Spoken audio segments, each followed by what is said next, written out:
بھلا جو شخص اپنے پروردگار کی مہربانی سے کھلے رستے پر چل رہا ہو وہ ان کی طرح ہو سکتا ہے جن کے اعمال بد انہیں اچھے کر کے دکھائے جائیں، اور جو اپنی خواہشوں کی پیروی کریں۔ وہ جنت جس کا پرہیزگاروں سے وعدہ کیا جاتا ہے، اس کی صفت یہ ہے کہ اس میں ایسے پانی کی نہریں ہیں جو بو نہیں کرے گا، اور دودھ کی نہریں ہیں جس کا مزہ نہیں بدلے گا، اور شراب کی نہریں ہیں جو پینے والوں کے لیے سراسر لذت ہے، اور صاف شدہ شہد کی نہریں ہیں، اور وہاں ان کے لیے ہر قسم کے میوے ہیں، اور ان کے پروردگار کی طرف سے مغفرت ہے۔ کیا یہ پرہیزگار ان کی طرح ہو سکتے ہیں جو ہمیشہ دوزخ میں رہیں گے اور جن کو کھولتا ہوا پانی پلایا جائے گا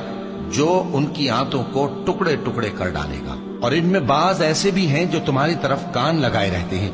یہاں تک کہ سب کچھ سنتے ہیں، لیکن جب تمہارے پاس سے نکل کر چلے جاتے ہیں تو جن لوگوں کو علم دین دیا گیا ہے ان سے کہتے ہیں کہ بھلا انہوں نے ابھی کیا کہا تھا؟ یہی لوگ ہیں جن کے دلوں پر اللہ نے مہر لگا رکھی ہے، اور یہ اپنی خواہشوں کے پیچھے چل رہے ہیں، اور جو لوگ ہدایت یافتہ ہیں